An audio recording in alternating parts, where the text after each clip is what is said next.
All right. Well, welcome everyone. It's great to see everybody here today. Some familiar faces and names on the screen. We want to welcome you to another presentation in our All About Alzheimer's monthly series. We've really tried to keep it monthly. I think we missed last month. It was kind of a hectic month with that Thanksgiving break. But we have really been diligent in trying to keep these monthly. And in these sessions, we hope to bring you useful information that you can take back with you to your respite and support group settings, or to those you might be caring for if we have some caregivers joining us today. It's a pleasure to be here with you as always. For those of you I have not met, my name is Joan Asseff, and I'm a licensed clinical social worker here in the state of Texas.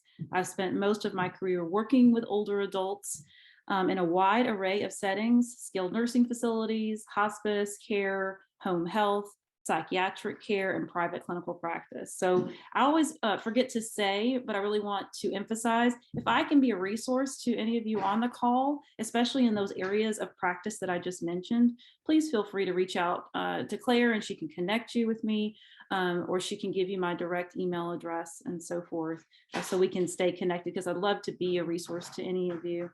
I now teach clinical social work at the Steve Hicks School of Social Work at UT Austin, which I love doing. It's kind of my dream job.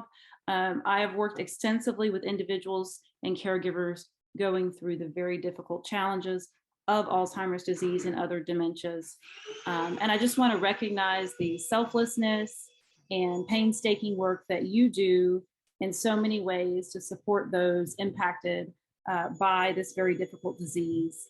I'm just honored and humbled to work with you all as we problem solve together to support those with Alzheimer's disease. So with that, we'll go ahead and get started. Just a quick note about Alzheimer's Texas. For those of you who might not know, I think many of you do know that Alzheimer's Texas is an independent local nonprofit that used to be known as the Alzheimer's Association, Capital of Texas chapter.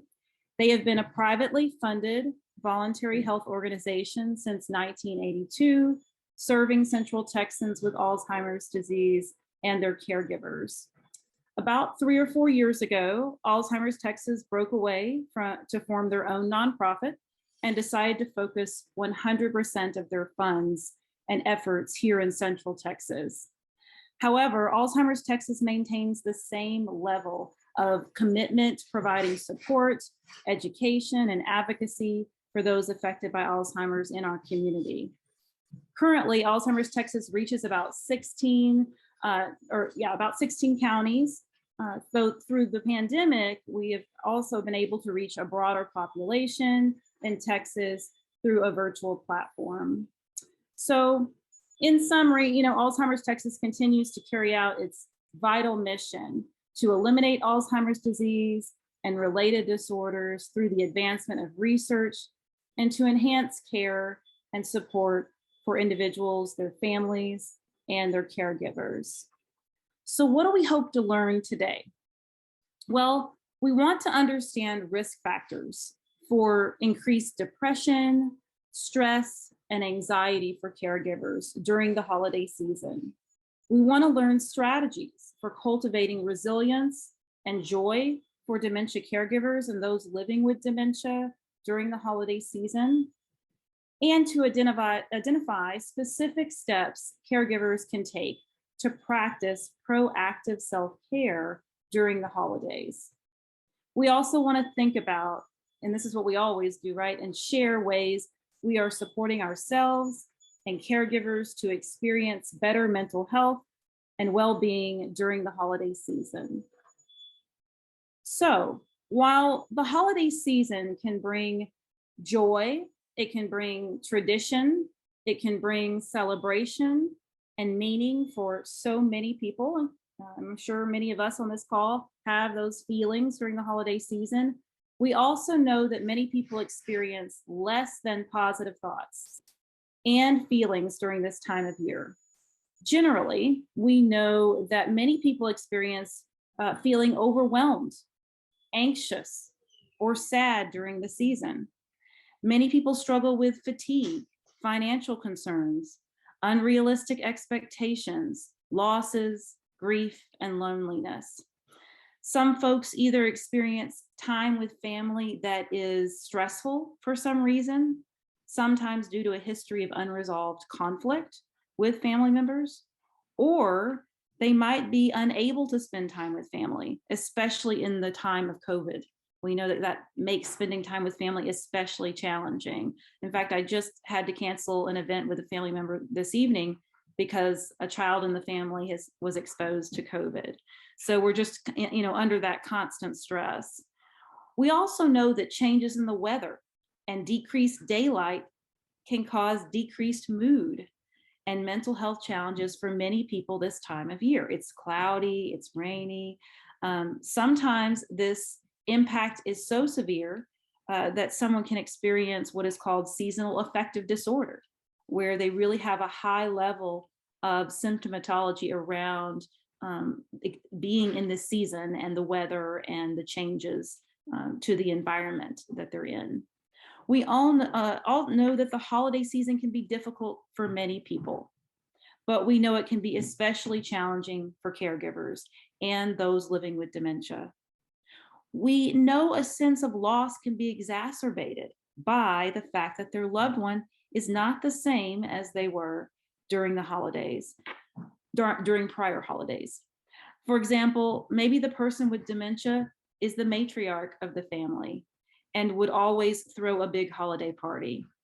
Those living with dementia are also often unable to fill their historical roles in the family, which can cause a sense of loss and grief for caregivers and other family members. Some family traditions or activities might no longer make sense for the family when a loved one has dementia. For example, decorating the house or having company over could be burdensome rather than joyful. Also, a person with dementia may feel a sense of loss during the holidays just for themselves. While their cognitive functioning and memory might have declined, they might still have an awareness that family traditions around the holiday have changed. So we never want to underestimate the fact that the person with dementia might notice these changes as well. They might also have a harder time understanding why the changes have occurred, right? It might not make sense to them. So all of these are risk factors for caregivers and their loved ones during the holiday season. We know that the impact of these symptoms and stressors on caregivers are significant. We know that a high number of caregivers, 7 out of 10 in at least one 2017 survey, say it is emotionally stressful to care for loved ones during the holiday season. We also know that a high number of people in this country, 6 million by one recent estimate, suffer from late life depression, which can be exacerbated around the holidays for those living with dementia and their caregivers. While we also recognize the great joy and comfort holidays can bring for caregivers and those living with dementia, the risk for sadness, anxiety, and stress are very real. So what can caregivers do, or those who support caregivers do, to cultivate joy and resilience during what can be a challenging time of year, or at least a time filled with mixed emotions? And I think a lot of us can relate to that experience of mixed emotions during the holiday season. This is a list of some basic but impactful ways caregivers can take care of themselves during this season, including creating a safe and calm space, adapting holiday activities, preparing holiday visitors, prioritizing self-care, which is really important, and overall trusting their instincts during this time of year. I will take a few minutes to go into more depth with each one of these strategies, and then we will open up the meeting for discussion about some strategies used by our attendees. I know you all have really great strategies and ideas as well, or ways that you might be supporting caregivers right now during the holiday season.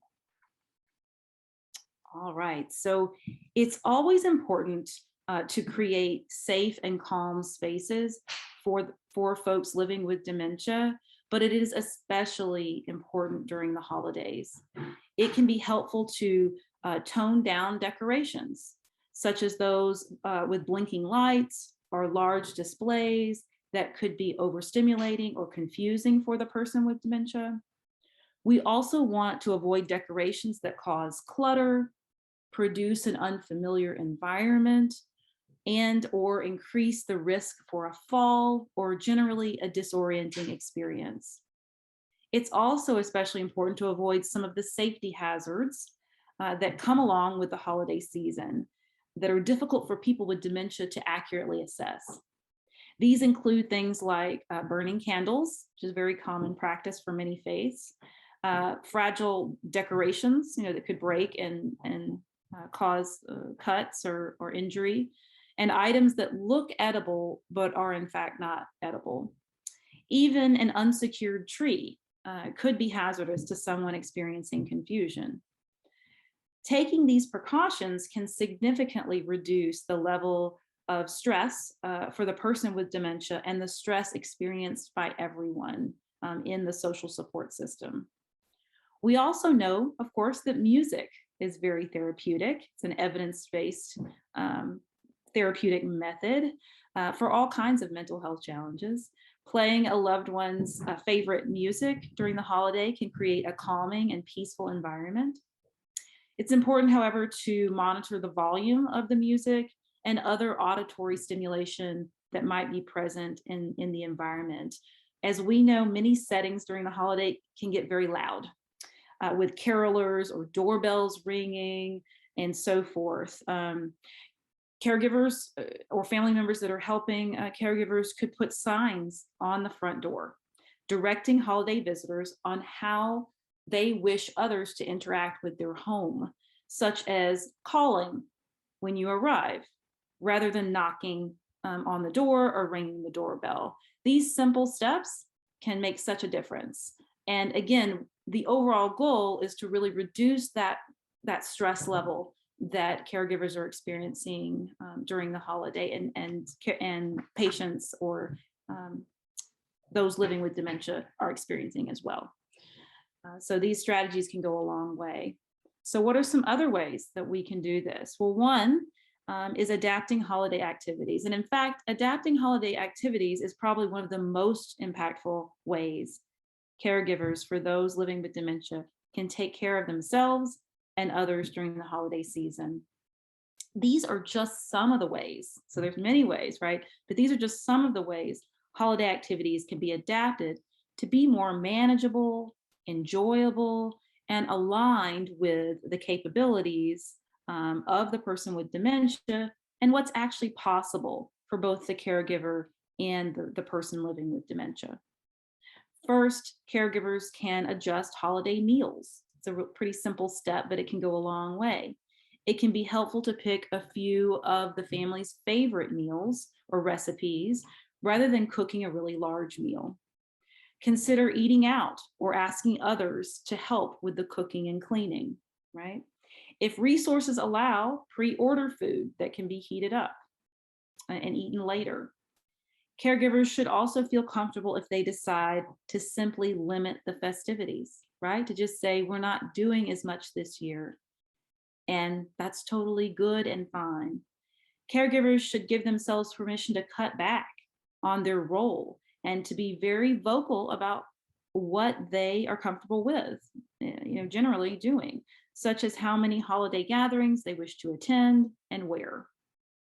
It's also important for caregivers to avoid disruptions, and this is a big one, disruptions to routines that could increase the stress level and the stress level, their stress level and the stress level of those with dementia.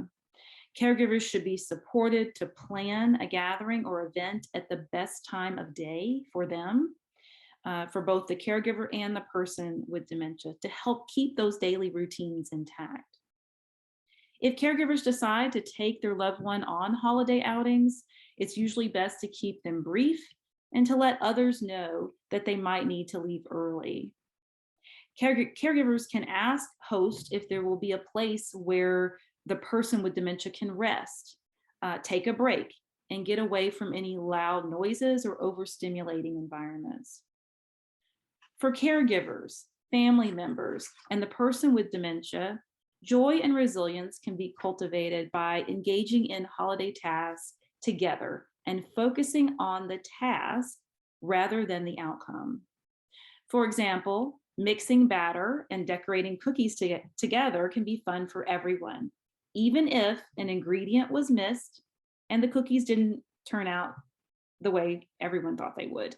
Maybe they don't look like everyone thought they would.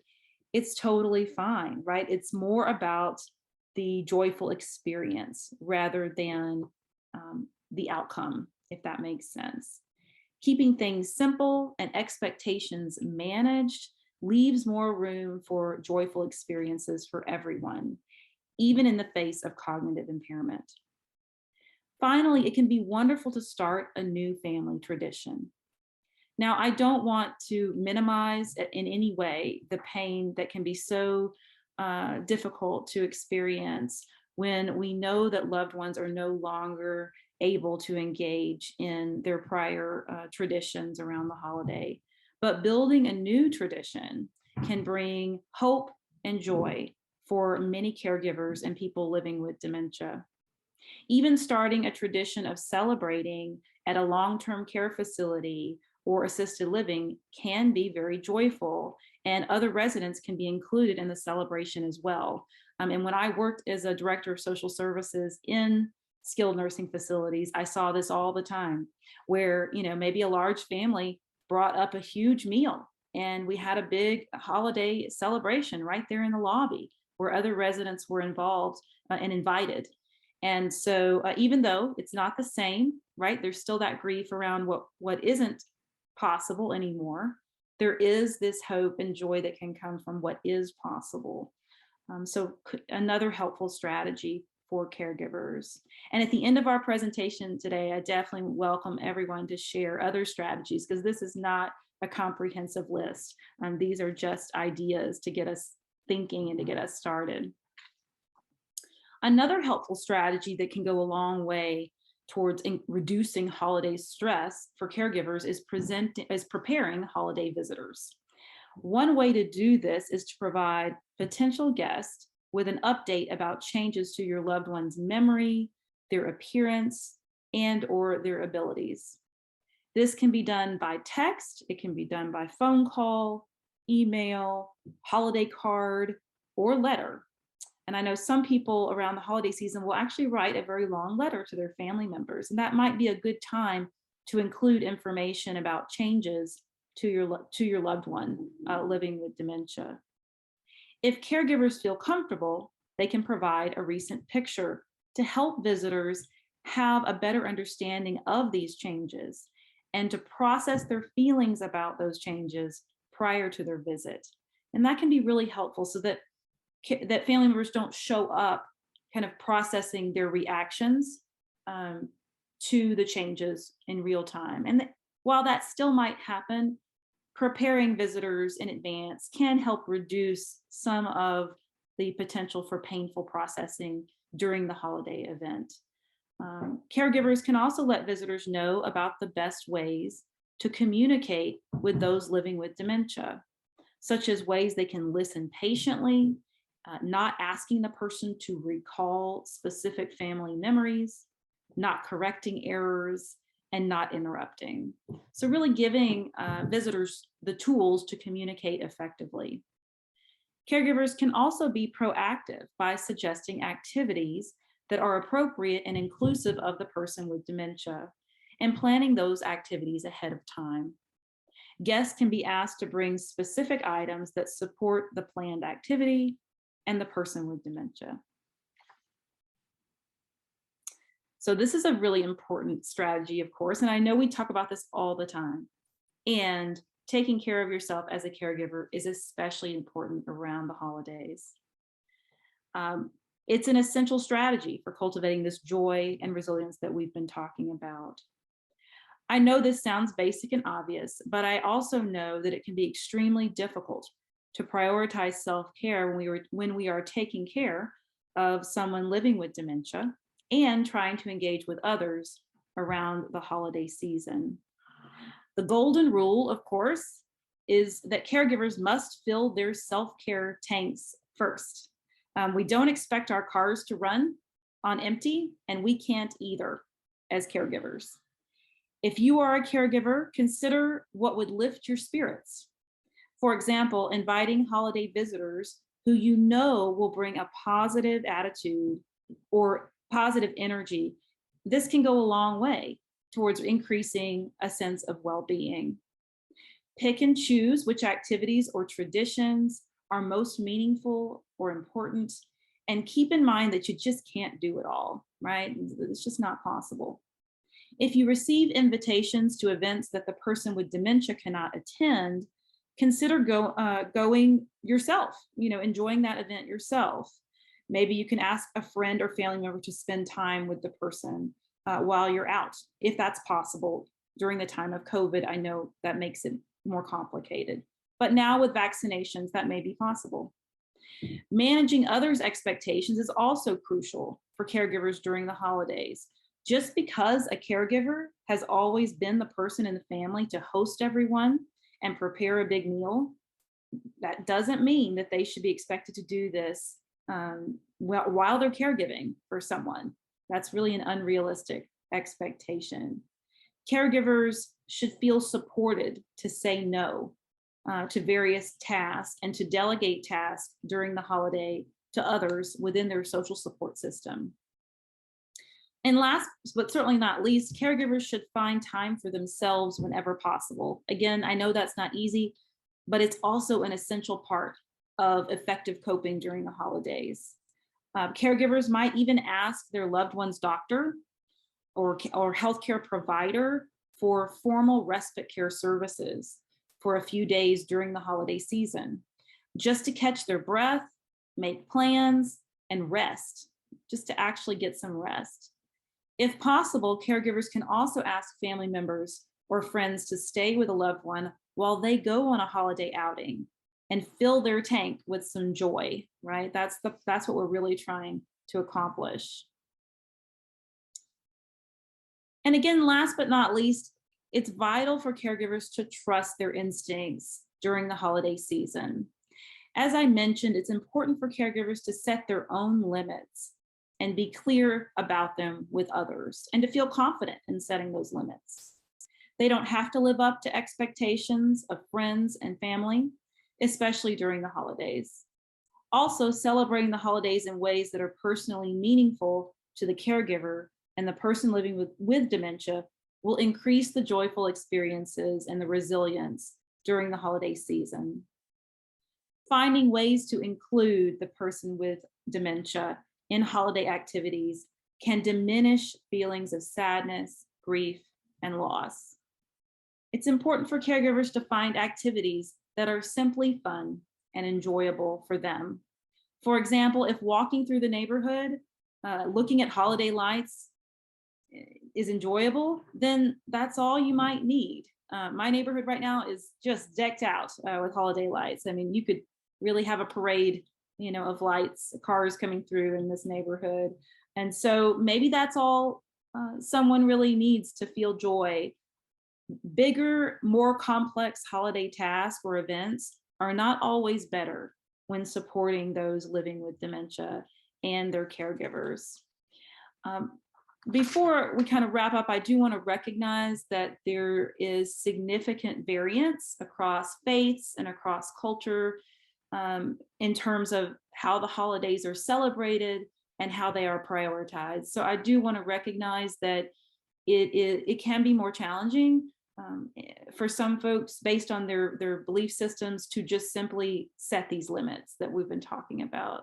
It might be harder to say, I'm not going to throw the party, or I'm not going to host or attend that event. And I think that's important for those of us who support caregivers to keep in mind that these are helpful strategies, but they might be more challenging for some versus others, depending on their lived experiences and their values. So just something to keep in mind. We want to open it up for questions, but before we do that, I want to remind everyone that we will have this PowerPoint available on the Alzheimer's Texas website. And there is a great list of references at the end of the PowerPoint with a lot more detail on the strategies that I outlined today. So if you're thinking you'd like to really dive in and get some more concrete examples, there's about 5 different articles that are pretty quick reads. They're not too long. And you actually, several of them, are they're kind of bulleted, so you could actually print them out and share them with your members if you'd like to do that. So we'll make sure that's available for you on the website. So with that, I want to open it up for any discussion, questions, or just mutual sharing about strategies that you might be using or how you're supporting caregivers during the holiday season.